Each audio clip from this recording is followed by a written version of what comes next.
Olá, essa é a primeira carta de um habitante da Nova República. Nova República foi um termo inventado pelo presidente Tancredo Neves para designar esse período que nós estamos vivendo. Ele é o primeiro presidente civil depois de 20 anos de ditadura militar.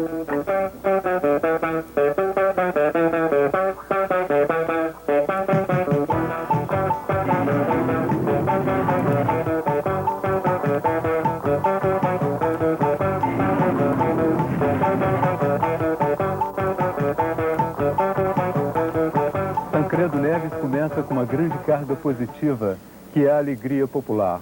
Ele teve o apoio popular nos comícios preparatórios, ele teve algumas festas meteóricas durante a sua eleição e comemorações também durante a posse. Eu não sei dizer até que ponto essa alegria e essa esperança se deve à ascensão de um novo presidente ou se é apenas um alívio pelo fim de um desastre econômico, político e moral. Porque se olhamos em torno, o que Tancredo Neves recebe é uma situação muito crítica. Um desemprego que vai só em São Paulo a quase 800 mil pessoas. Uma dívida externa de 100 bilhões de dólares. Escândalos financeiros que se sucedem. Capeme, Coroa Brastel e mais agora a indústria naval com o problema da Sunamã. Tudo isso é um quadro que torna muito difícil o desenvolvimento de qualquer governo daqui para frente. Mas é claro que algumas coisas modernas eles construíram. Por exemplo, a televisão, as comunicações no Brasil se desenvolveram muito. Mas mesmo esse desenvolvimento é um pouco esquisito. Outro dia eu estava lendo na Folha de São Paulo uma interessante observação de um leitor. Ele dizia que nós instalamos no Brasil os melhores meios de comunicação. Nós conseguimos fazer, por exemplo, com que um homem que mora no sertão do Nordeste possa telefonar diretamente para Amsterdã. Agora, o único problema é o seguinte: o homem que mora no sertão do Nordeste não conhece ninguém em Amsterdã, não tem nada para falar com Amsterdã e mesmo se tivesse, não teria dinheiro para se comunicar com aquele lugar. Isso fica mais ou menos claro por aí, a contradição que existe no Brasil entre o desenvolvimento dessas forças materiais e o atraso social que nós vivemos. Nós tentamos mostrar isso num programa de televisão, numa imagem sobre a seca do Nordeste. Nós dizíamos naquele momento que aquela seca, que foi a maior seca da história, foi também a primeira seca que contou com televisão a cores e com o computador.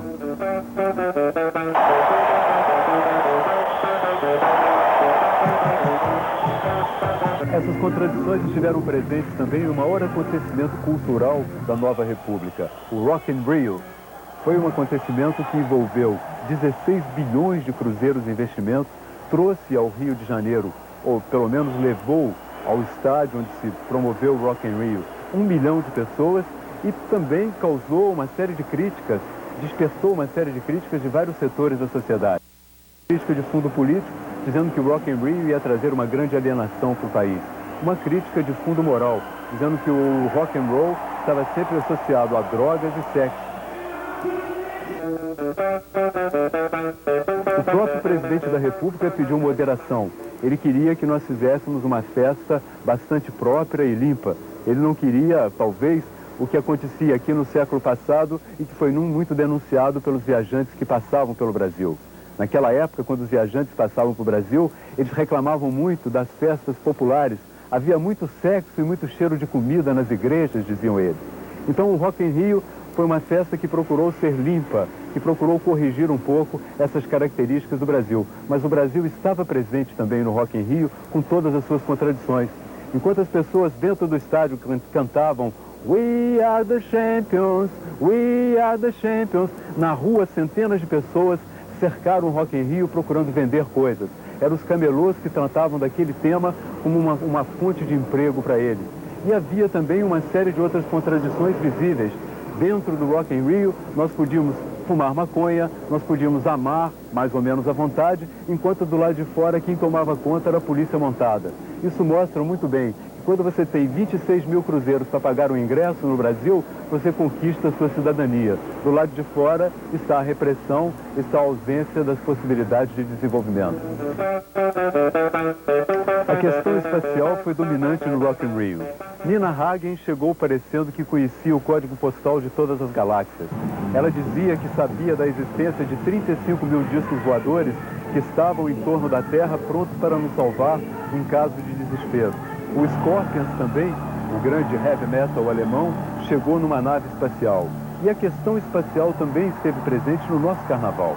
A Escola de Samba Mocidade Independente de Padre Miguel, a vitoriosa esse ano, apresentou um enredo Ziriguidum ano 2001, tratando exatamente dessa fuga para o espaço. Resta saber o que significa na nova república essa busca do espaço, essa busca de novos espaços. Eu acredito que, em parte, isso registra um momento moderno no nosso desenvolvimento, mas, em parte, também é uma tentativa desesperada de buscar novos caminhos num mundo cada vez mais perigoso e cada vez mais difícil de ser controlado.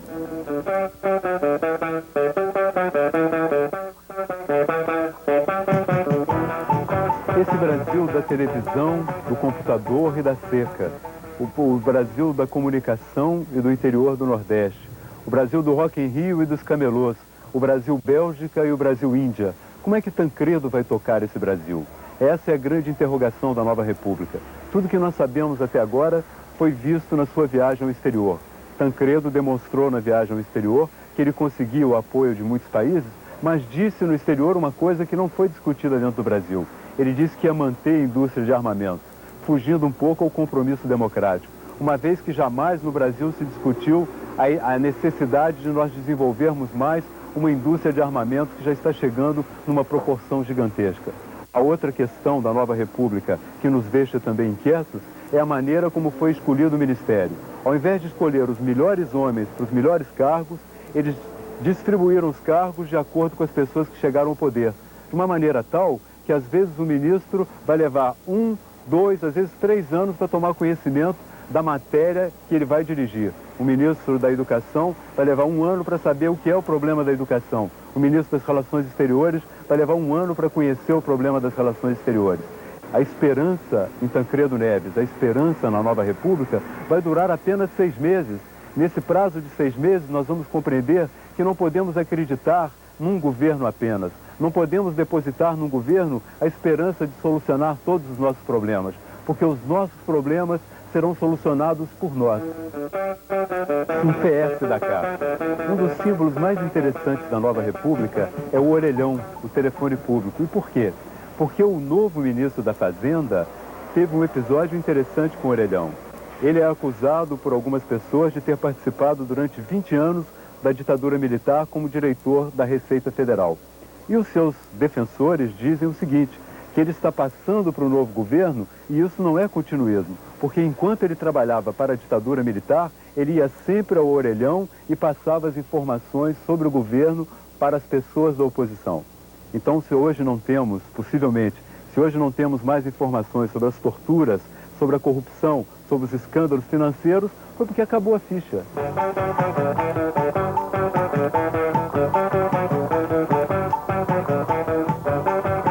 Então, tchau, até a semana que vem. A gente não sabemos escolher presidente, a gente não sabemos tomar conta da gente, a gente não sabemos nem escovar o dente. Tem gringo pensando que nós é indigente, inútil, a gente somos inútil, inútil, a gente somos inútil. Tchau, Fernando. Tchau. Que fogamos as imagens.